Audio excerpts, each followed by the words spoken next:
Right, so this is a project of a different type, but my wife mentioned today she saw a YouTube channel about craft stuff and it was really interesting, and she said, you know, maybe we could share something like that on your channel. So yeah, this is my bedroom. I won't show you the rest of it, but in this corner we have a sort of a floating countertop that I got from someone who's getting rid of it, which I really like because it's easy to vacuum under and all those sorts of things. I may have mentioned I'm a little OCD. And basically I bought my wife for Christmas a couple years one of this Cricut Explore Air 2. It's like a little mini plotter, and she's used it for all sorts of really cool things. My wife regularly writes about 30 cards and mails them to homebound elderly people at our church, and so the Cricut helps her make and design cards that are interesting. And we also do a little bit of sewing here in the family. And so I basically put together this little station, and I just thought I'd give you a couple ideas. I always look for solutions that are economical, and it's not because I'm a cheapskate, it's because I'd rather spend my money on other things like a better Cricut or a stand-up paddleboard or something like that. So anyway, walk you through it really quick. So basically this countertop is just supported with blocks of wood, and then this support, which I made curved, but you could leave the curve out and make it a lot simpler. Power strip and everything like that is fastened down because I'm a little OCD on cables.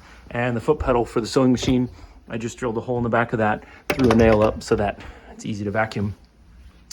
Cricut power cord, cheap lamp from IKEA sewing machine, and then maybe the quote-unquote inspirational part would just be this little organizational board. This is something like Matthias Wandel does, one of my favorite woodworker and YouTube channels. Same with John Heiss from I Build It.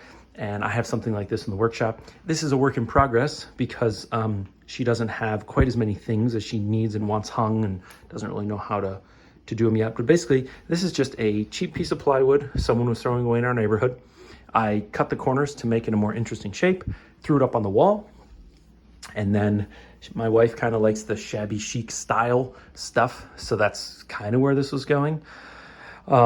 The thing that's nice about throwing a board up on the wall is you don't have to worry about hitting studs or using anchors that go into drywall and then having all those things to patch. So basically, it's just 4 screws into the studs that I can patch if we move, and then everything just screws right into the board. So yeah, so just like some simple hooks from Ace Hardware for 99 cents or something like that for the Cricut tools. This is just pieces of PVC pipe. So you get some PVC pipe, you cut the ends, you drill 2 holes, one big enough for your screwdriver, another one for the screw to pass through, and then just glue some sort of material. This is HDF hardboard on the bottom. And then I just did like this speckled spray paint. I basically just took spray paint and just sort of spritzed it a couple different colors to get this interesting effect. And I just threw them on a different angle, and these are a bunch of her markers. Same thing with this. These are a little less speckled, but yeah, just piece of board, and then that's the bottom for all of this stuff, and then PVC pipe. This is a bunch of other type of markers that all go in the Cricut, and then just a couple of little blocks. I mean, you can make this with a drill. You don't have to have a drill press, but it helps. Forstner bit.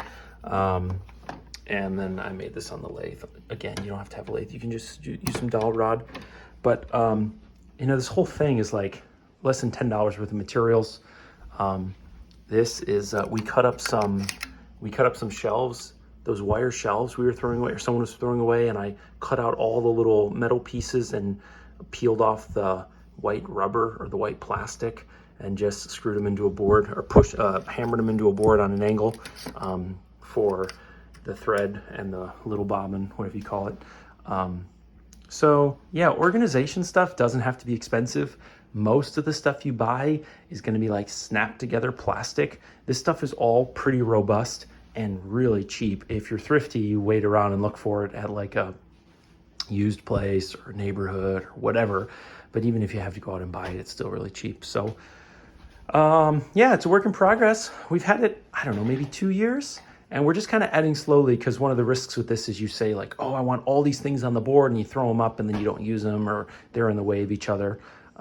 So we're just kind of piecemealing it one at a time. But yeah, maybe that gives you some good ideas on how to get a little craft station started if you have a Cricut or a sewing machine or something like that.